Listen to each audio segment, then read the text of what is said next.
Good morning, everyone. This is Mrs. Viji, Assistant Professor in English from Belalar College of Education. And today we are going to discuss Unit number 1 from the paper Pedagogy of English. Along with your core papers, Pedagogy paper is also an important one. You have 4 different core papers, and along with that, you have this Pedagogy paper. For the first semester, first year B.Ed, first semester pedagogy paper. Okay, so unit number 1, this is nothing about aims and objectives of teaching. In this unit, we are going to see about what is language and what are the aims and objectives of teaching this language to the students. Okay, and in the first slide, I have shared the syllabus. In unit number, we have to cover the meaning, nature, scope, need, and significance along with the objectives of teaching. And the next thing is Bloom's taxonomy and revised Bloom's taxonomy.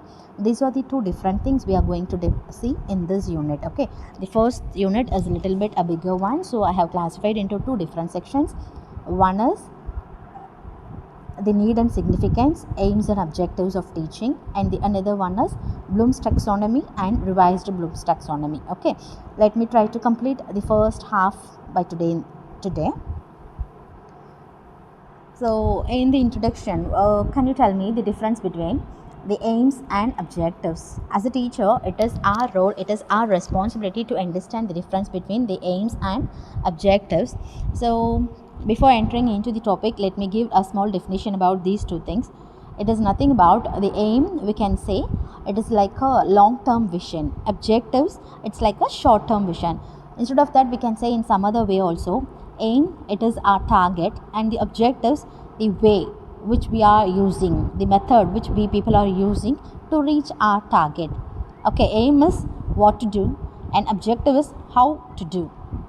Hope you understand. Okay, so this is what we are going to see in this unit. Okay, and here, as a language learner, we should be aware of the meaning of language and definitions of language and the scope, purpose of learning this language. What is the need and significance of learning this particular language, that is especially second language, right? And now we are going to discuss about the meaning of language and from where it has been derived, its origin. Okay, the term language, it derived its origin from the Latin word lingua, which means tongue, and it is the entire phenomena. Actually, not only the human beings, all the living beings can communicate with each other with the help of language. They may have their own language. Each and every language has its unique quality, no? So with the help of that uniqueness, we can communicate with all the others. And here I have listed some characteristics of language, and as a language we should have some special features, right? So the first thing is it should be learned and it should be an acquired behavior. It's a system. Whatever it is, we should have some system. For example, in English, we have a system, we have a grammar, we have a rule and regulations. We have something, that is, if we want to form a sentence in it, first thing what you have to do is you have to put the subject and then verb and then object. Like that, you have to form a sentence. If you change all these things, you won't get a sentence. For example, I can say I am a teacher. This is a complete sentence because as per the rule, as per the grammatical rule, we are arranging subject and then verb and then object. In that order we are arranging. If you are changing, as I said, I am a teacher, instead of that you are changing I am a teacher I, it won't create a meaningful sentence, right? So only if a grammar, if a language should follow some system, some grammar, some rules and regulations, then only it can be extended and it can be accepted, it will be reasonable. Okay, so that is the reason, that is a special feature of a language. So it should be learned by all people, it should be acquired as a behavior, it should have some system, then it is always static. It should not be fixed one. A language should not be a fixed one. It have to change, it has to change then and there. Okay, so it should be extended based on the needs of the students, based on the needs of the people, those who are using it. The language should be extended. Initially only 40,000 words were there in English, but now it has been extended, okay, to the large amount. So based on the expectations of the users, of the people, the language should be extended. That's why we have given it is not a fixed one, it is dynamic, it is changeable always, okay, and it should be used for communication. And it can also, not only if we are learning this particular English language, we are not only learning the language, we are trying to learn the culture of the English people also, okay. And then it should have some unique quality, it should have some uniqueness. So these are the characteristics of language as I listed. It should be learned, it should be an acquired behavior, and it should have some system. Then it is always dynamic. It should have some uniqueness. So all these things can be listed as the characteristics of language. And the next thing is the functions of language. Here these functions were formulated by Holidays, and he has given 7 different functions how the language can be used, how the people are using this particular language. So we can view it in 7 different forms, and these 7 functions have been formulated by Halliday, okay. So the first thing is instrumental function. So language can be used as an instrumental tool. Instrumental tool, it's nothing but for giving directions, for giving suggestions, for giving some instructions. We are making use of this language. For example, if I want to inform my students, just open the door or just close the door. So for directing the students, for giving directions, for giving instructions, I'm using this language as a tool. That's why it has been called as an instrumental device, okay. And regulatory function, as we discussed earlier, it is completely filled with rules and regulations, right. And then interactive function, we people are maximum only one thing usually we'll say is, what is the use of language? We people are using language only for interaction. This is the main thing. But apart from that, we are using this language for so many aspects. We'll discuss all those things in the upcoming classes also. So language can be used for the interaction also. Then personal function, if you want to express something, if you want to express your thoughts, ideas, feelings, whatever it is, you can express in different forms. Orally you can say, or if you want to express all those things in written form, you can write it as a short story, novel, poem, fiction, whatever it is, okay. So you can use the language to express your personal ideas and thoughts also, okay. So that's why we can call the language as a personal function also, okay. And then heuristic function, it is nothing but, heuristic means just discovering some solution to a problem. The students they have to find a solution to a problem. They themselves should discover a problem. In that project also, in that process also, we are making use of the language. And then for imaginative function, if you want to improve your imagination, during your imagination also you can make use of this language. And then the last thing is representational function. If you want to represent something, if you want to give a demo, if you want to show something, if you want to use some device, if you want to visualize some object, if you want to display, if you want to describe all those things, okay, if you want to demonstrate anything to the students, you can make use of this language. That is why I have given 7 different functions, okay. So all the 7, let me repeat once again. The first thing is instrumental, then regulatory, full of rules, and then interactive for interaction purpose, personal function to expose the personal feelings, thoughts and ideas, heuristic function to discover some solution to the problem, and then imaginative function, if you want to give form to all your imagination, you can make use of the language. Then representational function, if you want to describe something, if you want to say something, or if you want to show something, you can make use of the language. So these are the 7 different functions of language, okay. And then the next topic is nature of language. Here again we are going to see a list of things, how a language should be. What about its nature? It should be receptive, that is, as I said earlier, we can add so many words in the recent year, that those words appa, amma, all those words, usually you will think that appa, amma, it's a Tamil word. Yes, actually it's a Tamil word, but APPA and AMMA, appa and amma, all these words have been added in English dictionary recently, okay. Why? Because as I said, language is a receptive one, okay. That is, it should be ready to accept all the changes in it. It should be ready always to extend its vocabulary. So in that case, this English language has been extended with numerous vocabulary. One among that is those terms, that word appa, amma, all those things, okay. So it is receptive. Then heterogeneous, Heterogeneous means it's nothing but it may be used by different people, different kinds of people in different forms. Okay, for example, in Tamil I can say that many people can speak Tamil, but the people, those who are living in Chennai, their slang, it will be completely different from those who are talking in Madurai. The Madurai people, Tirunelveli people, Madurai and Chennai people, Coimbatore Tamil. So all the dialects will be differ from each other. Even though they are using same Tamil language, their dialects will be differ. So that's why heterogeneous. Same language, it can be used by different people in different way. That is heterogeneous. So English also, similarly English also, same language, that is we people are using one particular language, that is the second language English, but we are using in different way, which is always different from the native speakers. The Americans, the British people, those people, they'll be using one language, no? So it is completely different from the way which we people are using. That is heterogeneous. Then systematic.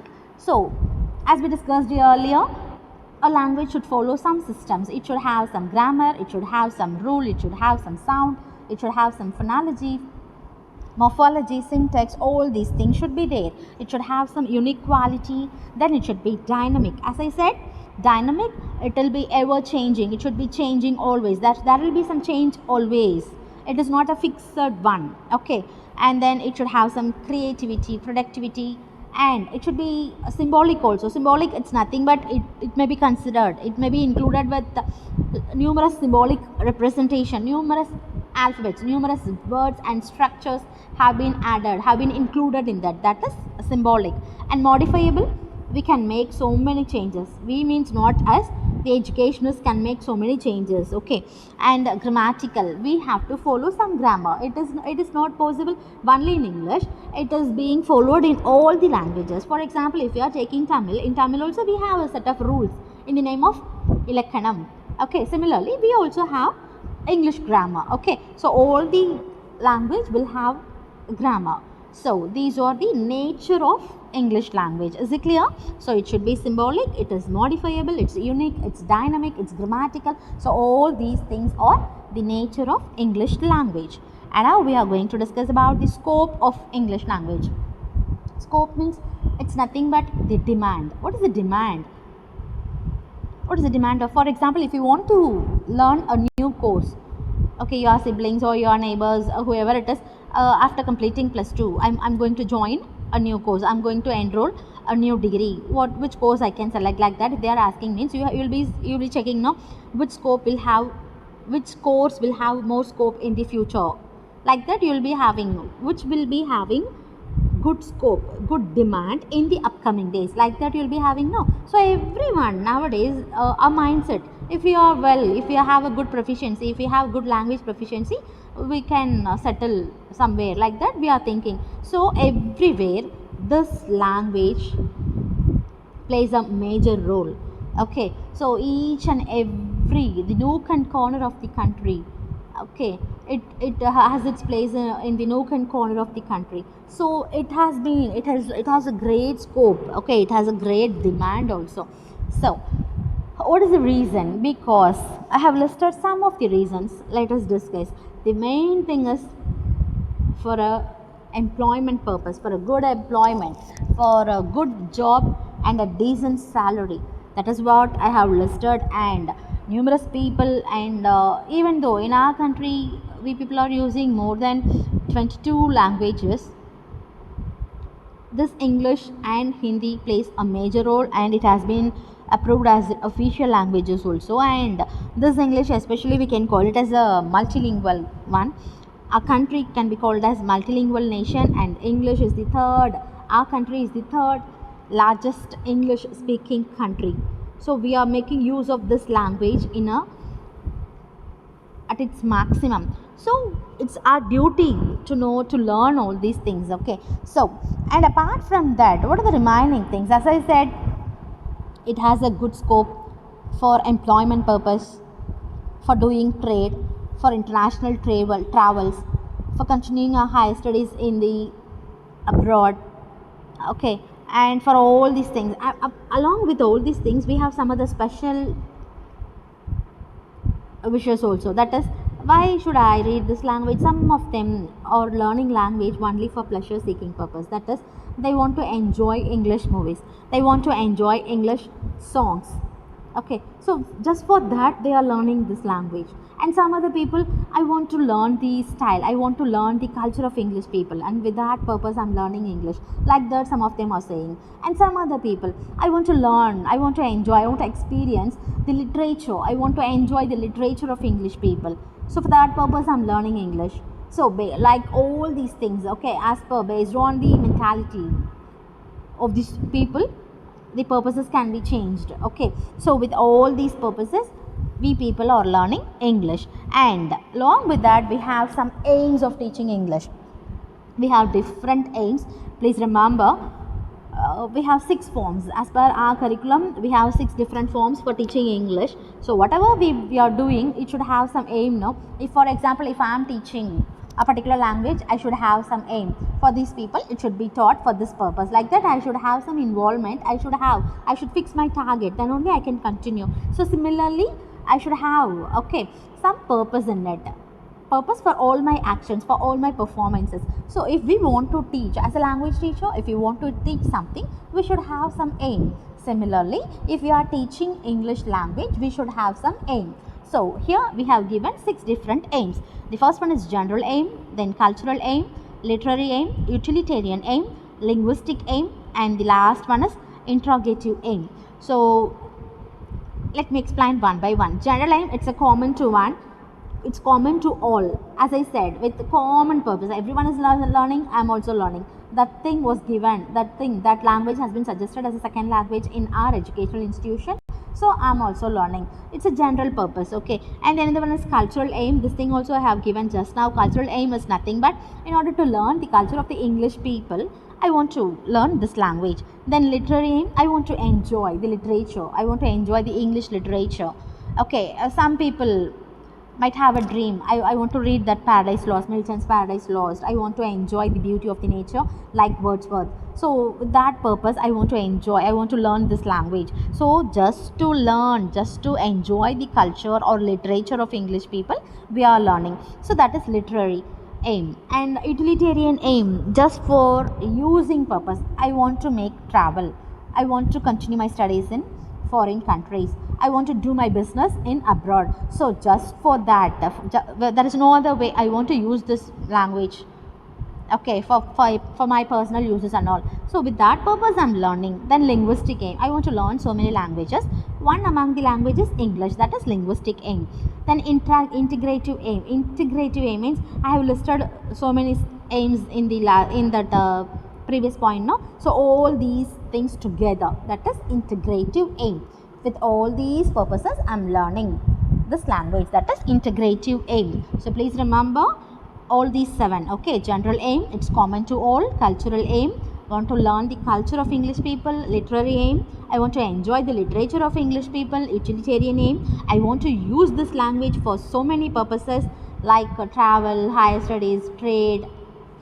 With that purpose I'm learning. Then linguistic, I want to learn numerous language. One among that language is English, so I want to learn. Integrative, all these together, okay. And the next thing is aims of teaching English at the primary level, secondary level and high secondary level. I am going to tell you now about why we are teaching these English. If you people or English teachers, okay, just imagine yourself as English teachers. You are teaching the primary students. How will you teach English to them? Initially, we'll teach them alphabet, and then simple sentences like may I come in?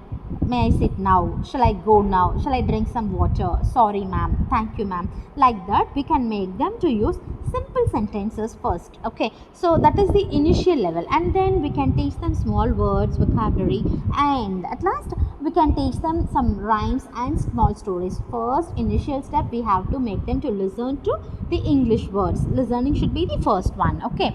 And for the secondary and high secondary level, we can give numerous activities to them, okay. We can conduct debate, discussion, okay, and we can ask the students to do some role play, and we can make them to do that discussion work and all, composition work. So through all those things we can make their language proficiency. Okay, and for listening I have given those aims in different aspect, ls or w aspect. For listening, first thing we have to give them some listening activities. Okay, that rhymes will be given, rhymes will be played for the kids, no? So first they should be listen, they have to listen the audio first. Okay, and then they have to express, they should try to understand the concept, they should try to understand the meaning, and then they have to make simple sentences, simple vocabulary, they should use simple vocabulary, they should try to use simple sentences, and then reading, then alphabet should be taught to them, and then small sentences, that is 2-letter words, 3-letter words, then small verbs. Okay, then small sentences, like that they have to given, they should be given practice. Okay, and then writing, initially we have to teach them letters, then small letters and capital letter, and then simple sentences, then proper sentence, and then paragraph, and then page, and then grammar mistakes, without grammar mistakes they have to form sentences. So all these exercises should be given to them. Okay, so the next thing is instructional objectives. Initially we discussed about the general objectives, and now we are going to discuss about the instructional objectives. Instructional objectives, the term instruction, it has another meaning, it's nothing but teaching. Okay, teaching objectives. So far we discussed the general objectives. Okay, we have to improvise their ls or w skill, like that we have discussed, and now I'm going to discuss about instructional objectives. Okay, in those instructional objectives, what should be taught to them? Okay, how it should be learned by them, we should have that. Okay, now I'm going to, for example, my general objective is I'm going to teach grammar to the students, that may be my general objective, but my instructional objective is I'm going to teach noun today, I'm going to give so many examples to them, I'm going to use so many TLM, that is teaching learning materials, to teach this topic. Okay, I'm going to ask so many questions, I'm going to give a worksheet to them, I'm going to assign a homework to them, like that I'll be having some instructional objectives for that particular thing. As I said, aim and objective. Aim is I want to teach grammar, but here instructional objective, teaching objective. Okay, in order to teach that noun, I have so many objectives, instructional objectives. That is what I said now. Okay, I'm going to teach noun now, I'm going to use these materials, I'm going to use these methods, I'm going to give assignments, I'm going to give worksheets, I'm going to give so many examples, I'm going to show them so many objects, like that. I have numerous things, no? Numerous things to do, I have numerous plan. All these things should be called as instructional objectives. Is it clear? And this instructional objectives, it helps us in a lot of way. Why? Because before, that is before we are entering the